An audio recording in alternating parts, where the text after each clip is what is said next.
Right, here we have an express machine, belt driven from the side. When did this one? Let's see if there's something on the door maybe. Here we go. 1955 by the looks of it.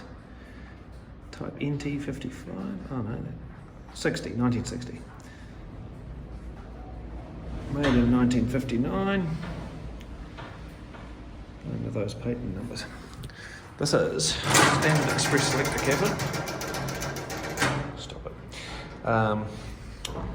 Which can pretty much do all the early stuff and the later stuff, DC stuff, AC machines. This 2-speed AC controller with slip ring rotor control.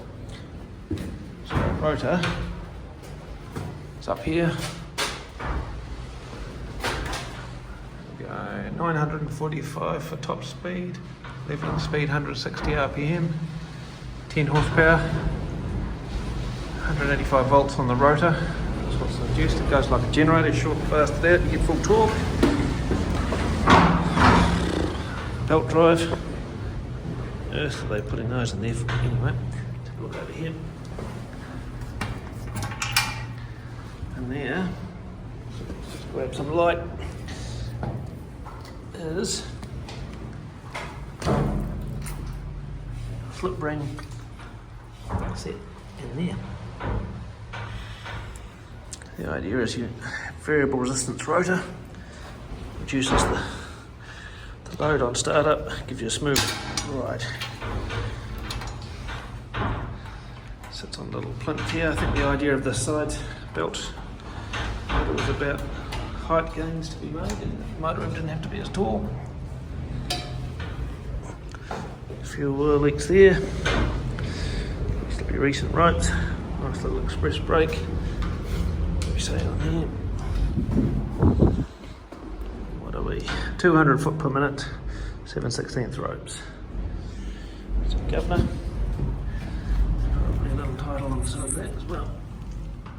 There's something about probably the 200 foot per minute. That's all that really matters, the tripping speed. Yeah, let's give it a run.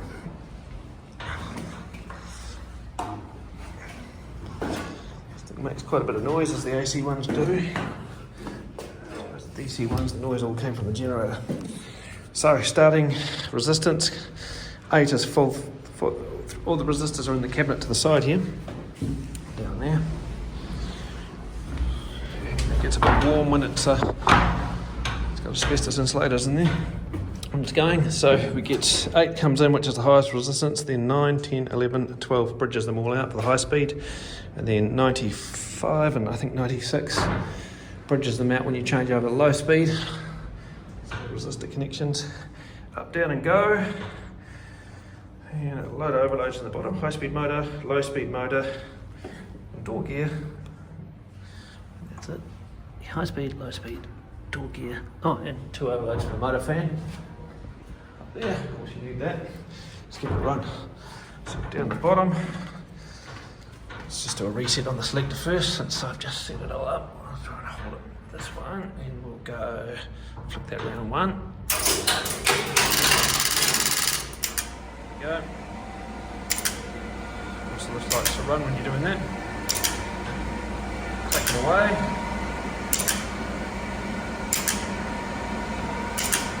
Floors 7p on this. Let's check our selectors working properly. Look at that, resets to the top floor. Bottom floor 4. See how start resistors come in, so that 4 time out. So 8 comes in, most resistance. 9, 10, 11, 12. Nice smooth start. Get these 2 once it flicks over to the slow speed motor. 90 over there is the slow speed contactor. It's going all the way to the bottom. This one will come in, the timer's a bit knackered on that. Capacitors are all much older than me. Slow speed, leveling inductor, stop. Door contactors are original. A little bit tired, closed doors. I think somebody's got in it. Press the CP relay and it shorts out the door time, or reduces it. Where's it going? Going to level 4 because that's in. There we go. Stop at level 4. The P and the S are for parallel and series contacts on there. So selector works out whether it's above or below the floor.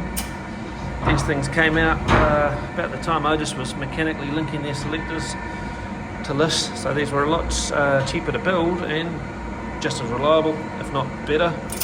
Less moving parts, all done on one selector, calls above, calls below, and the latching circuit, of course. Go back down, give a reset at the bottom and check that our bottom reset works the same as the top reset. Yeah, the bottom floor. Happy sound of an express selector.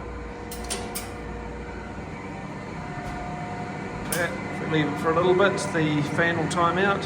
Nobody's using it. It gets a whole lot quieter in there. I'd say that's on original bearings in there. Installed about 1960. Looks like it's the last time it was cleaned as well. There we go, fan shut down. It closes the doors, parks up. Problem is the people that can fix them are getting more obsolete than the parts. Give it another quick run and you'll see that all the timers up the top, these capacitors and resistors to drop out.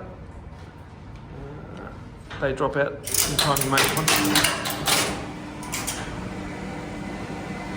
Phase failure relay's been replaced. This would have had an old one with mercury switches in it. Fuses, you can't get those anymore either. We've got bits of hopefully fuse wire across them. Open our doors. Nice. Just time out after a few seconds. Hopefully close the doors. 18 for fan. 21 is door open, 20 is door closed. 41 and 42 are door locks. There we go, doors are closing, fans dropped out. We're away. Bit of traffic. So it's all looking rather tired, but it will keep going forever if it's as long as we can get parts for them. So usually when they rip out a similar one, I get all the bits and put them in the motor room here so they don't get thrown away. Doors down the bottom. Is somebody going to get in there, or is it just parking? No one yet. Pretty clever system, does everything a modern lift does. Tails are the main problem on the contactors. They will break from lots of use, and getting decent proper tails is a bit of a problem. There we go, timed out, closing the doors, parked at the ground floor, all happy. Nice little ELF circuit breaker there. They have a massive air gap in them so that that one trips at 12.75 amps, it says. 7.5 amp rated. So yeah, they're for switching DC. I've had the odd clown replace them with a AC circuit breaker. Wonder why they end up a big mess on the floor. Anyway, there's our little overloads with hydraulic dash pot oil in them. So 5 seconds at maximum load and they then trip. Cool. Might do a ride in the car if we're lucky later.